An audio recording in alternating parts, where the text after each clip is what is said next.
getting started on my corner like the cold crush. Had smokers lining up the block like a gold rush. Saying live fast and die young is what they told us. The way that they...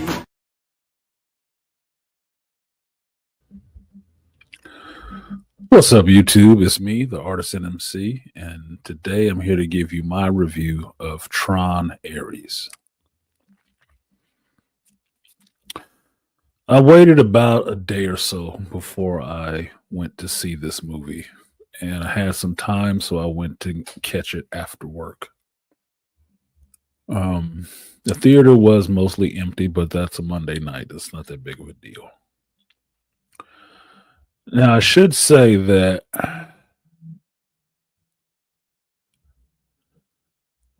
since the beginning of Tron, I have been a fan of this franchise. I've really enjoyed the first movie, as corny as it may seem today. I really enjoyed Tron Legacy. I thought it improved on what the first movie did. The soundtrack obviously killed it by Daft Punk, but it also progressed the story in a way that I thought was really fascinating with the advent of ISOs. Coming into this movie, I had heard that it was pretty bad. Now, I didn't listen to anybody's reviews about it, but I heard that they said that it was bad. But I always make up my mind for myself. I don't necessarily care what people say. I listen. I hear what they say.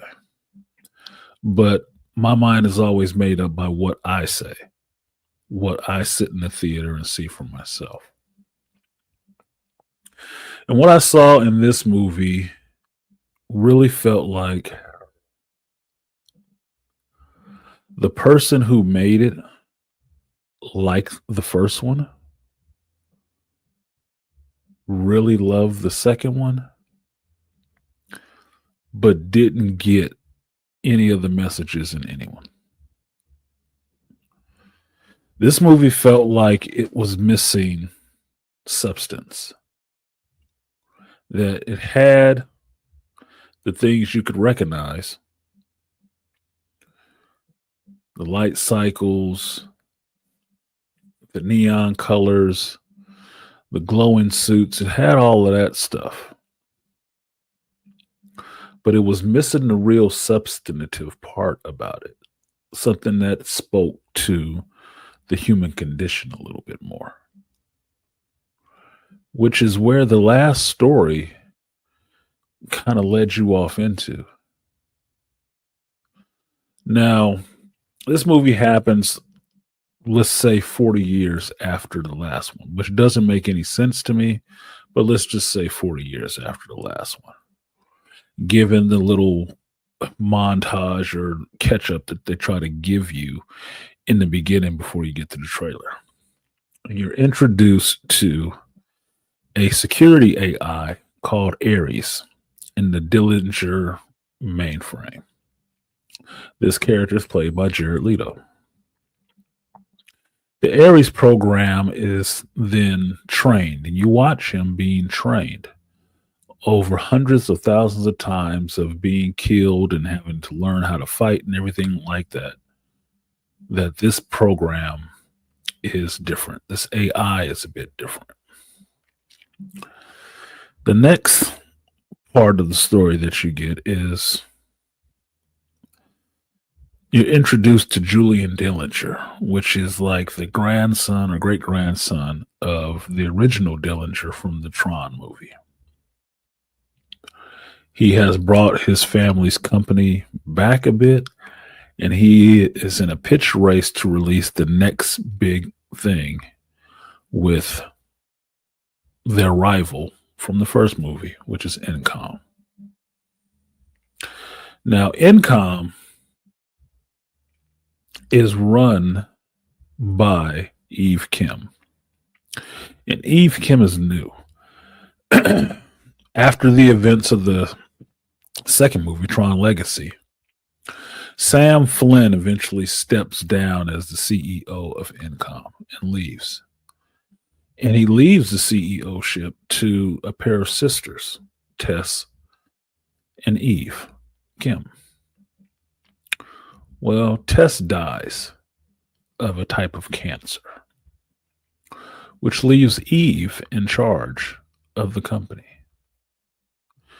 Eve and Julian Dillinger are in a pitched battle to find something they call the permanence code, which means that anything taken from the grid can be laser printed in our world and will last longer than 30 minutes. It will be permanent. It can walk around and have a life. Now, while that may seem a bit interesting, Julian Dillinger trying to pitch this technology to the government in the form of making weapons and whatnot uses the Ares program as their disposable soldier. Well, what Julian does not realize is that the Ares program is in a bit self-aware.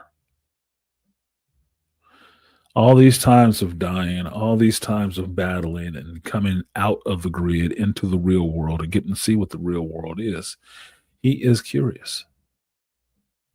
He's curious. And executes a little bit of his own autonomy at times. Now, Eve Kim is the one to find the permanence code. She finds it in Alaska in one of her sister's little bunkers that she was researching stuff, but it has all of Kevin Flynn's old floppy disk and computers and stuff like that, which also makes no sense. She finds the code. It looks like DNA. And she uses the code and a particle laser to create an orange tree that lasts over 30 minutes. Now, this is the part in the movie I had a question like, so what's the point of that?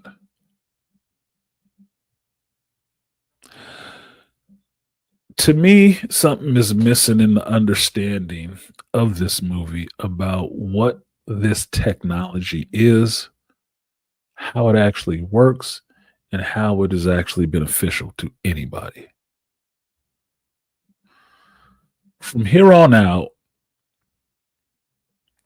Eve tries to get the code back to Incom so they can release it, and it'd be the big thing for their breakthrough. Well, Ares finds her, figures out where she was, what she has, and dispatched by Julian Dillinger, Ares goes after her to bring her to Dillinger to take the permanence code from her. Now, somewhere along the way, Ares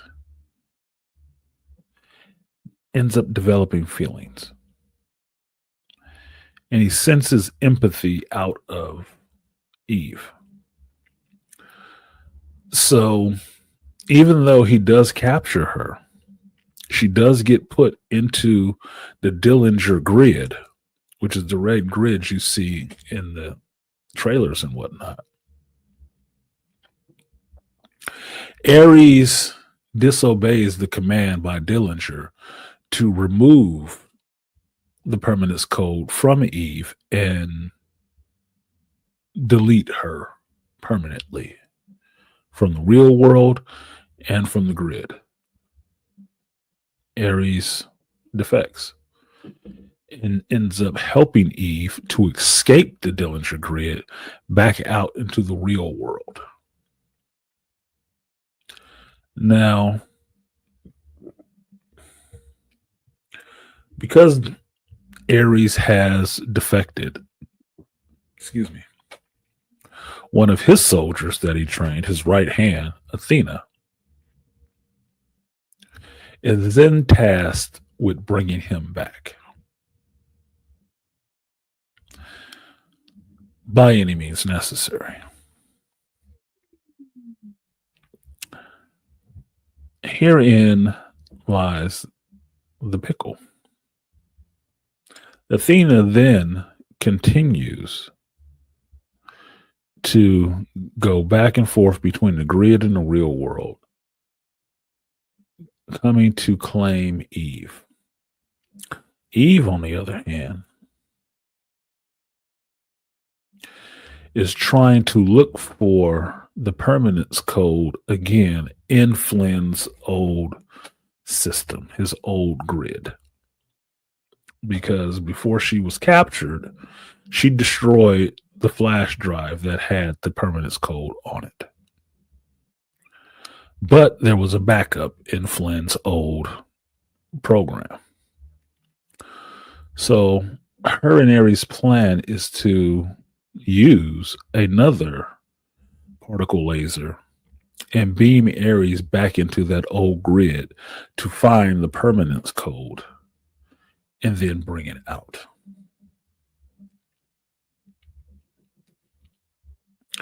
Now, when they do this, it sends Ares back into the original grid from the Tron movie. And this is where you get to have Ares meet Kevin Flynn, or a version of Kevin Flynn that existed in this old grid. They get to talk, and this version of Kevin Flynn recognizes that Ares is pretty advanced. How this version of Kevin Flynn does this, I do not know.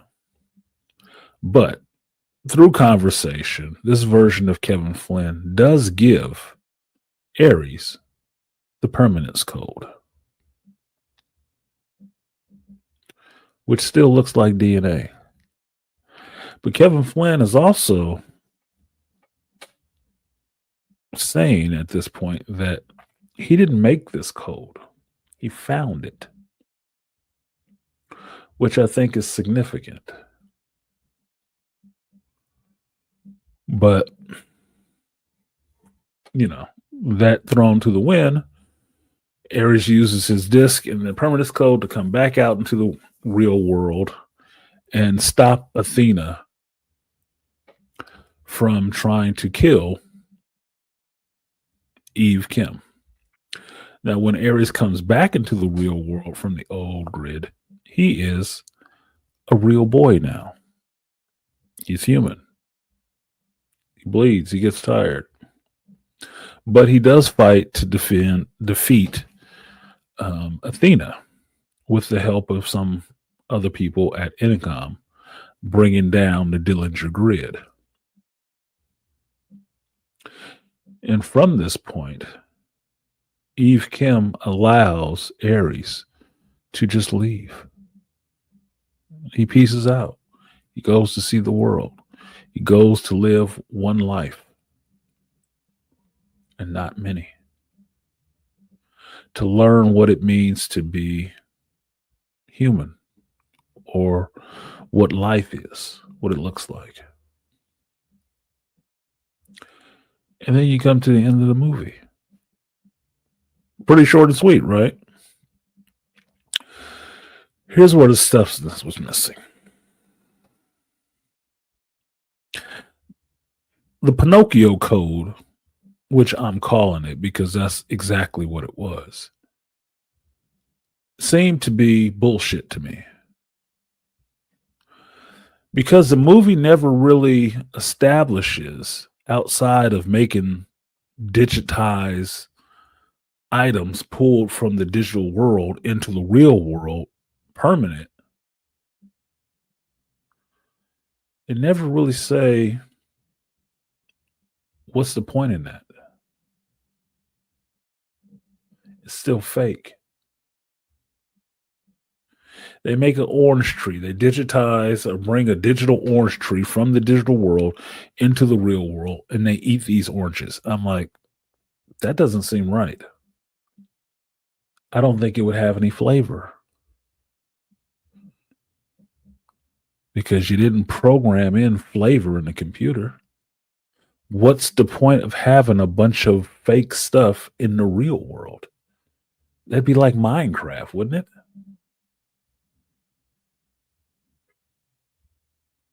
Now, they do say in the movie that they make crops and all kind of other stuff, and I'm like, but why would you feed that to people? It can't really be real because the lasers are making it out of something. Is what they're making that out of edible? It doesn't make it to me. They're missing something. There's a leap being taken that I'm not taking with them. I'm not understanding how this technology would help cure a cancer outside of making vehicles and stuff like that or digitized people becoming real. What else is it actually good for? It seems like just a parlor trick. Or the whole movie, even this Pinocchio code, was just there to turn a fake boy into a real boy. That this is Disney's new strategy for making movies of other IPs. They just feed one of their own IPs into the story, and that's supposed to make the movie good. I just got to watch how Aries became a real boy. The story of Pinocchio in Tron. Now, it dawned on me this is what was going on because I just finished watching a week or so ago Alien Earth. And Alien Earth was completely based around Peter Pan.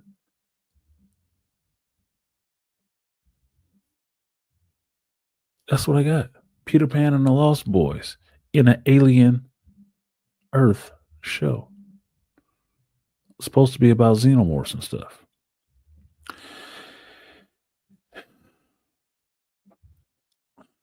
This movie missed an opportunity. And I think that's what I'm seeing in movies nowadays, which is why I'm not rushing to the theater to see a lot of stuff nowadays. I mean, Sinners really set the standard, and this is far below that. While visually it looks nice, I do like seeing a recognizer flying around in the real world, or Tron cycles or light cycles in the real world. That's kind of interesting. How they used them was just cheap gags. Something you're supposed to be excited about. Because I've already seen that kind of motorcycle chase in The Dark Knight. What more did you offer besides neon and light walls? The movie is missing something. It's missing a heart. It's missing a soul. Just like the AI programs coming out of the computer. Bouncing off the grid into the real world. They're missing souls. And that's what I saw in the movie. Yeah, some stuff looked colorful. Some stuff looked nice. But it was utterly pointless.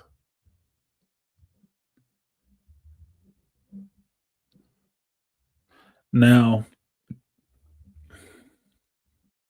to me, the first movie had a message, right?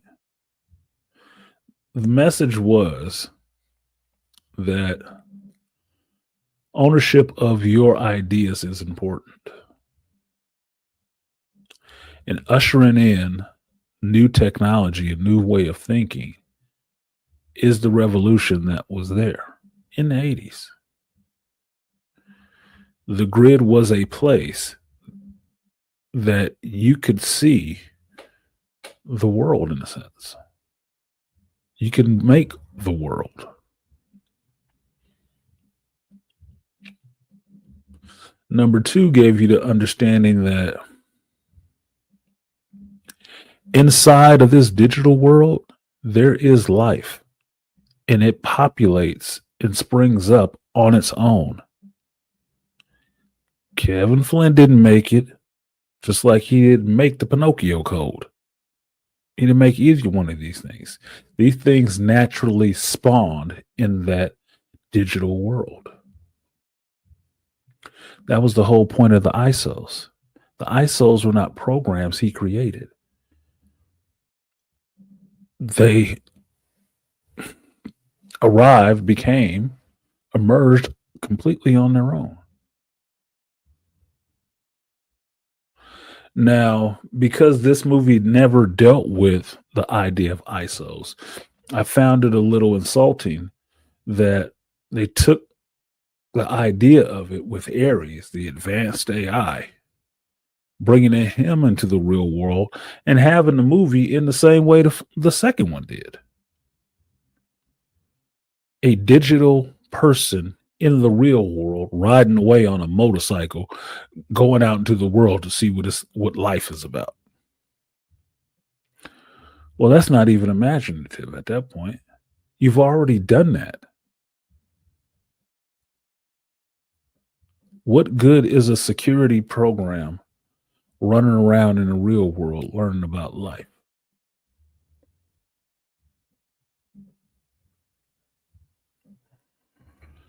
There was nothing deep about this movie.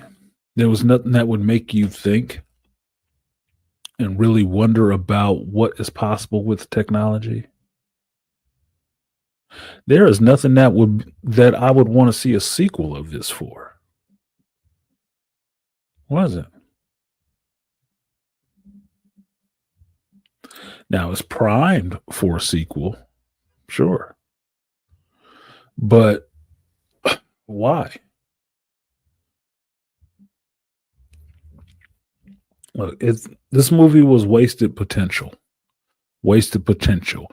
If they had given this movie to somebody like a Christopher Nolan, he would have gave you something awesome. He would have gave you something a hell of a lot better that you would still be puzzling and thinking about like, damn, that was deep. This was not deep. This wasn't even a kid's sandbox in the living room. It wasn't. It wasn't deep at all. The story of Pinocchio told through Tron. Oh, and let me not forget, girl bosses ran amok all through this, which is what I know. I can bet money that most mainstream YouTubers hated. The only white guy in this is pretty much a villain, or he is the villain outside of Ares. Everybody else, girl bosses, CEOs, computer programs,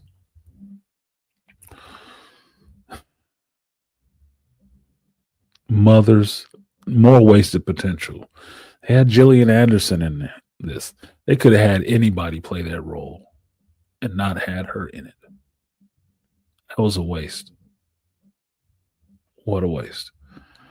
So, just to keep it short, the movie was a lot of missed potential.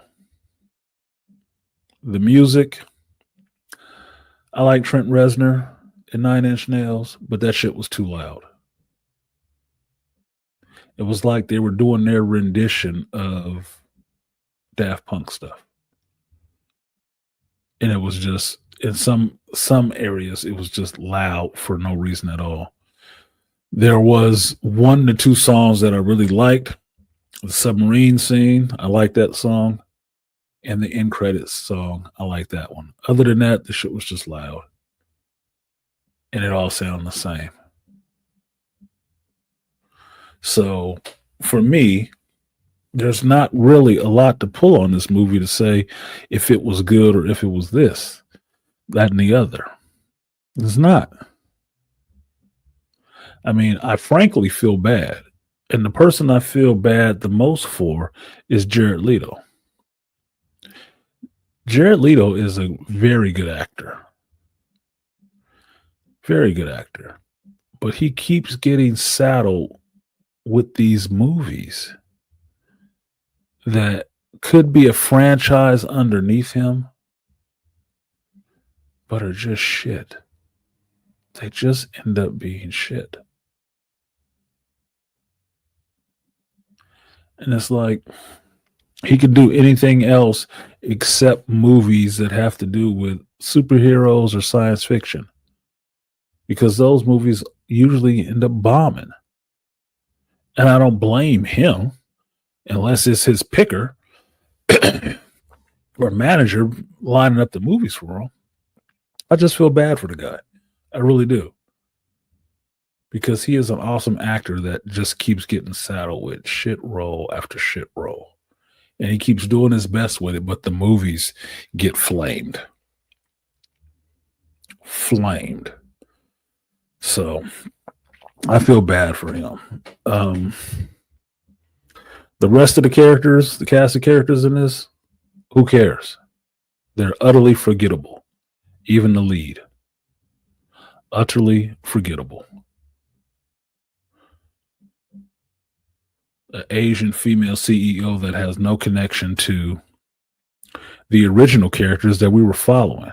And I think that's what made Tron Legacy so good. You knew what you were following. You were following Kevin Flynn's son, which made sense. This, Sam Flynn just gave his company away to two other chicks. Huh? Who are they? What happened to Sam and Cora? They're supposed to change the world. How? How are you being able to 3D print digital stuff changing anything in the world? Other than making a company rich because you can print some stuff out for people? It made no sense, dude. It made no sense whatsoever. And I'm not a dummy. It just made no sense. It just seemed utterly pointless. Like, so what? So what? At least Dillinger was making items that you can have. Oh, we could build a vehicle, a tank, in a minute. Okay. Are we at war with anybody? How's that useful? You can just build it quicker?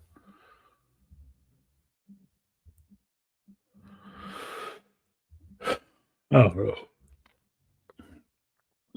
I don't know. Something was missing. Something was missing. And I believe the heart was missing in this. So,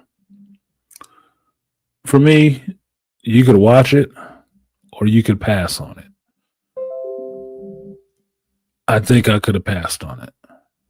I could have.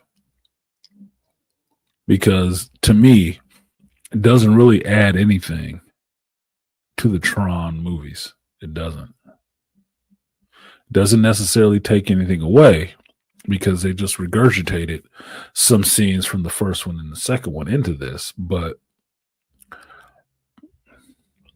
as a sequel, it's not really adding anything. It's not. And if they want a number 4 out of it, I'm not sure what that's going to add to it. You need to get somebody who understands technology and has an imagination.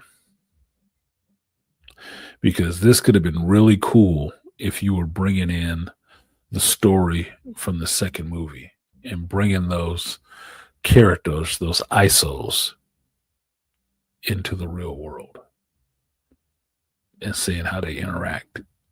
Or seeing that they want to go to war with people. Either way, that would have been more interesting than what I got. So that's it. That's my review of Tron Ares. Like, share, subscribe, and I will see you guys next time. Apparently, if there's a crappy movie I need to watch. Peace.